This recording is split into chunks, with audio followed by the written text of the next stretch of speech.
የጌታ ሰላም ጸጋ ይብዛላችሁ በመላው ዓለም ላይ የምትገኙ እንዲሁም በኢትዮጵያና ከኢትዮጵያ ውጪ የምትገኙ ቅዱሳን በሙሉ የእናንተ ወንድም ፕሮፌት የሚናኝ ከክራይስት ሮክ ዩኒቲ ኢንተርናሽናል ቤተክርስቲያን ዛሬ ወደ እናንተ ይዤላችሁ የመጣሁት አንድ ታላቅ የምስራች ይዤላችሁ መጥቻለሁ።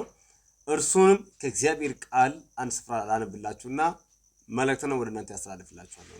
መጽሐፍ ቅዱስን የያዛችሁ ሰዎች የዮሐንስ ወንጌል ምዕራፍ 6 ከቁጥር 16 ጀምሮ ያለውን የእግዚአብሔር ቃል ክፍል አነብና መልእክቱን ወደ እናንተ አስተላልፍላችኋለሁ።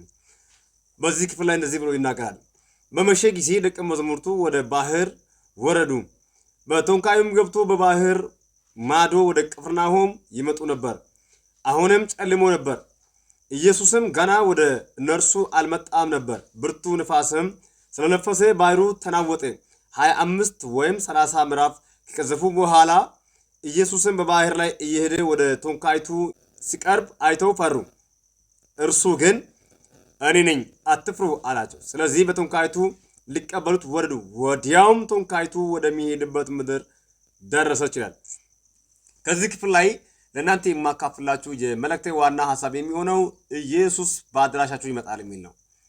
ኢየሱስ ክርስቶስ በአድራሻችሁ እስከመጣ ድረስ ያናወጣችሁ ማዕበል፣ ያናወጣችሁ ችግር፣ ያናወጣችሁ መከራ፣ ያናወጣችሁ የተለያየ አይነት ዋጋ የሚያስከፍሉ ነገሮች ሁሉ ኢየሱስ በአድራሻችሁ ከመጣ በኋላ ድጋሚ አታገኙትም።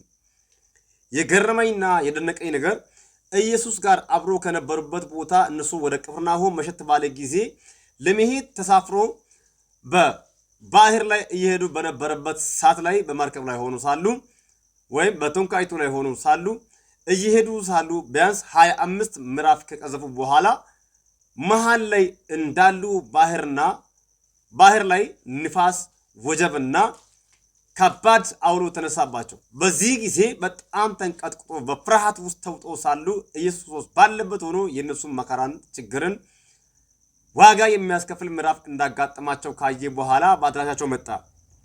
እንደመጣ እሱ ወደ እነርሱ በሚቀርብበት ጊዜ ባዩ ጊዜ በጣም ፈሩ፣ ደነገጡ፣ ፍርሃት ወደቀባቸው። እንዴት ሆነን ልንሻገር ነው? በቃ ይሄ አጠፍቶናል፣ ልንጠፋ ነው ብሎ በሚርበተበቱበት ጊዜ ኢየሱስ እንደዚህ አለ፣ አትፍሩ፣ አይዟችሁ፣ እኔ ነኝ እያለ ወደ እርሱ መጣ። በዚያን ጊዜ እነርሱም ወደ ቶንካይቱ ተቀበሉት፣ ወሰዱት። ኢየሱስ ክርስቶስም ወደ ቶንካይቱ ገባ። በዚያን ሰዓት ማዕበሉና ወጀቡ ንፋሱም ጸጥ አለ። አንድ መልእክት አለኝ። ያስጨነቃችሁ ጉዳይ፣ ግራ ያጋባችሁ ጉዳይና ዋጋ ያስከፈላችሁ ጉዳይ ኢየሱስ ክርስቶስ እስከመጣ ነው። ዛሬ ኢየሱስ ክርስቶስ በአድራሻችሁ ይመጣል። ዛሬ ባስጨነቃችሁ ጉዳይ፣ ባስለቀሳችሁ ጉዳይ በድጋሚ እላችኋለሁ ኢየሱስ ክርስቶስ ይመጣል። ኢየሱስ ክርስቶስ ከመጣ በኋላ መከራ አላገኙም። ኢየሱስ ክርስቶስ ከመጣ በኋላ ያ ንፋስን አላገኙትም። ኢየሱስ ክርስቶስ ከመጣ በኋላ ያ ማዕበል አልተደገመባቸውም። ለአንዴና መጨረሻ ኢየሱስ መጣ ማለት ጸጥ አለ። ዛሬም አንድ መልእክት አለኝ። በሕይወታችሁ ምዕራፍ እናንተን ያስጨነቀና ዋጋ እያስከፈለ ላለው ጉዳይ ዛሬ ኢየሱስ በአድራሻችሁ ይመጣል።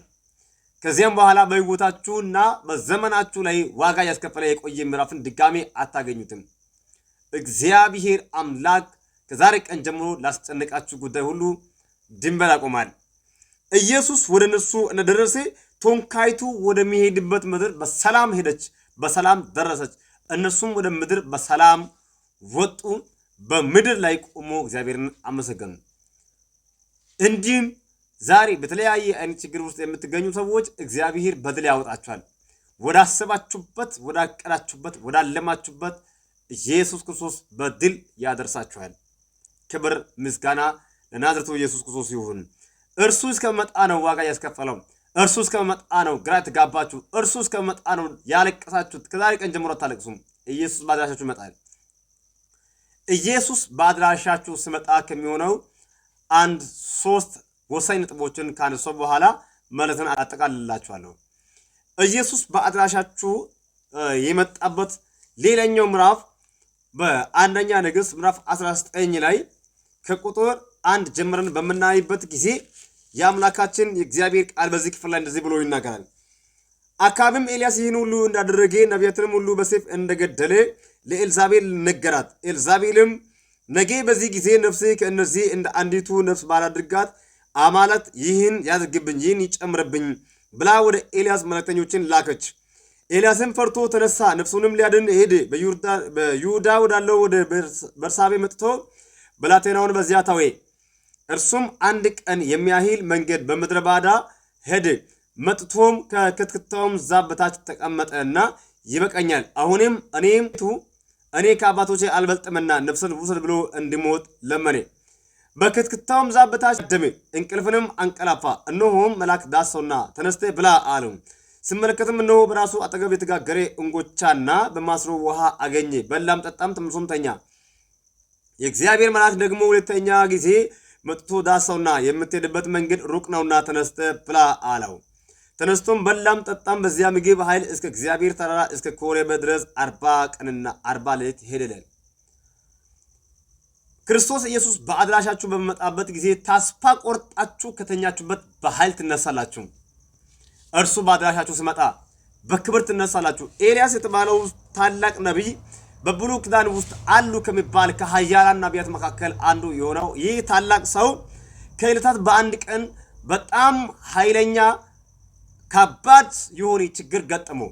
በዚህ ችግር ጊዜ እርሱም አቤቱ እኔ ከሞቱ አባቶቼ አልበልጥምና ብሎ ለመሞት ሞትን እየለመነ በነበረበት ጊዜ ኢየሱስ በአድራሻው መጣለትና አይዞ አለው።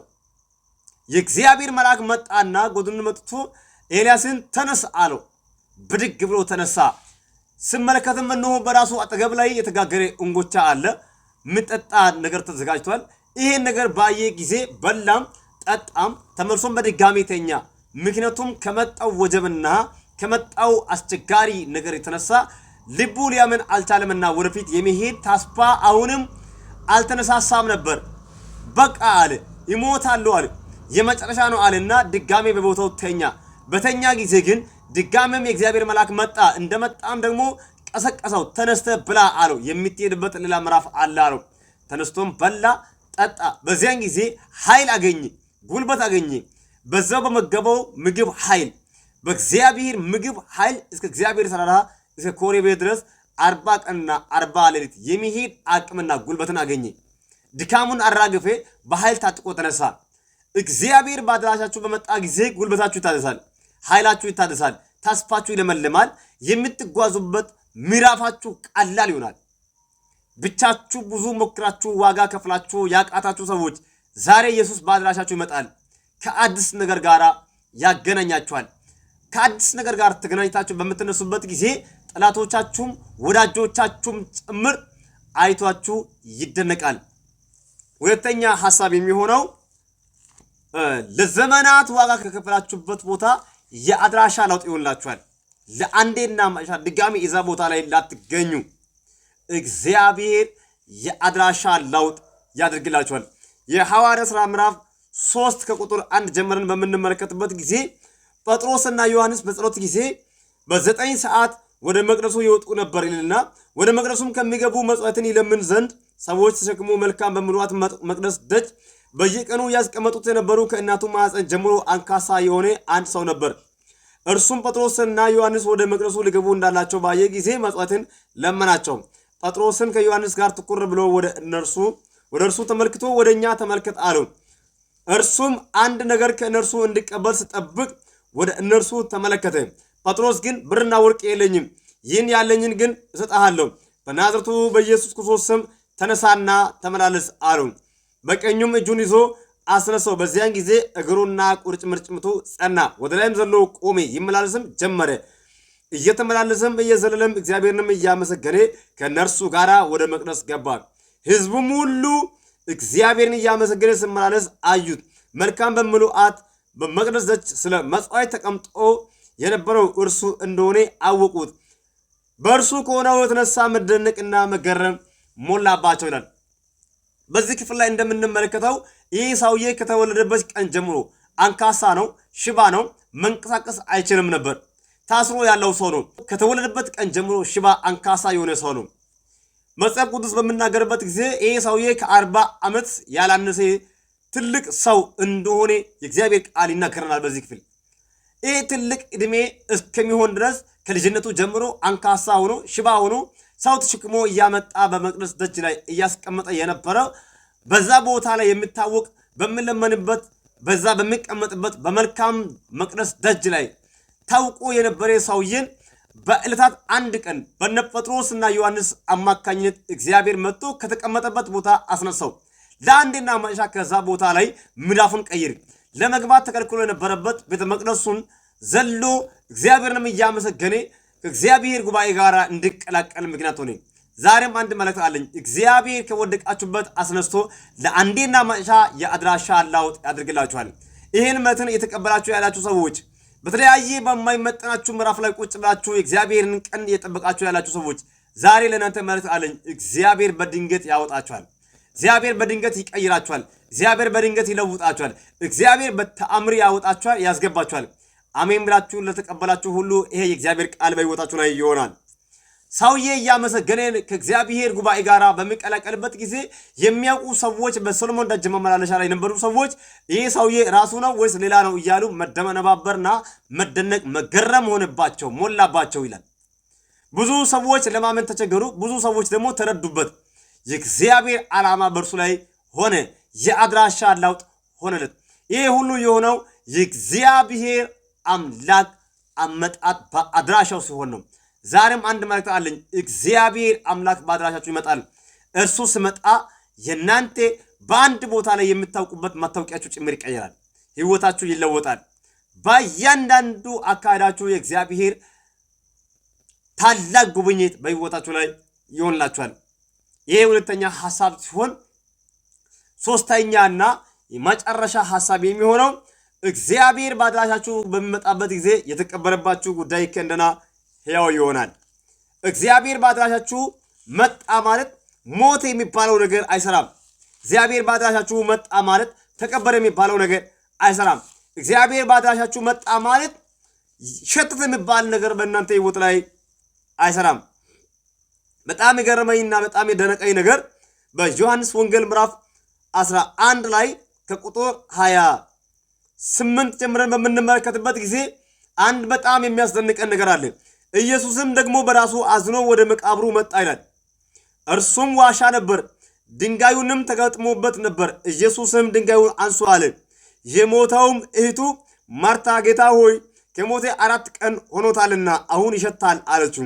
ኢየሱስ ብታምንሽ የእግዚአብሔርን ክብር እንድታይ አልነገሩሽምን አላት። ድንጋዩንም አነሱ። ኢየሱስም ዓይኖቹን ወደ ላይ አንስቶ አባቴ ሆይ ስለሰማኝ አመሰግናለሁ፣ ሁሉ ጊዜ እንድትሰማኝ አወቅሁ። ነገር ግን አንተ እንደላከኝ ያምኑኝ ዘንድ በዚህ ዙሪያ ስለቆሙ ሕዝብ ተናገረው አለ። ይህንም ብሎ በታላቅ ድምፅ አልዓዛር ሆይ ወደ ውጪ ና ብሎ ጮኸ። የሞተው እጁና እግሮቹ በመገነዝ እንደተገነዙ ወጣ፣ ፊቱም በጨርቅ እንደተጠመጠመ ነበር። ኢየሱስም ፍቱትና ይሂድ ተዉት አላቸው። በጣም የሚገርመኝና የሚደንቀኝ ነገር የገዛ እህቱ ጭምር ከሞተ 4 ቀን ሆኖታል፣ ተቀብሯል፣ ሸቷል፣ ከዚህ በኋላ ተስፋ የለም ብላ ተስፋ የሚያስቆርጥ ንግግር በምትናገርበት ጊዜ ብታምንሽ የእግዚአብሔርን ክብርን አሁን ታየለሽ ብዬ አልነገርኩሽምን? አሁን ይነሳል አላት።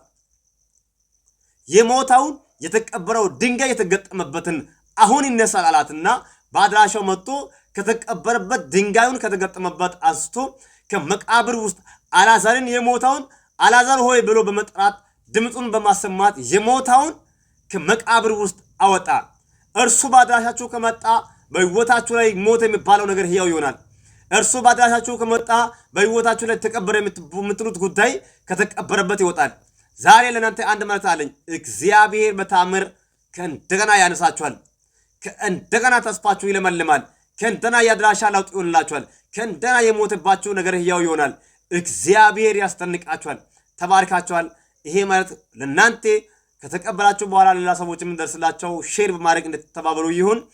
ሲቀጥል ደግሞ ለቻናሎቻችን አዲስ ከሆናችሁ ሁላችሁም ሳብስክራይብ በማድረግ ከኛ ጋራ የደወል ምልክትን እየጫናችሁ ቤተሰብ እንድትሆኑ ሲል ጋብዣችኋለሁ። ሁላችሁም ተባረኩ። በሌላ ምልክት እስከምንገናኝ ድረስ በያላችሁበት ሰላማችሁ ብዙ ይሁን። ሻሎም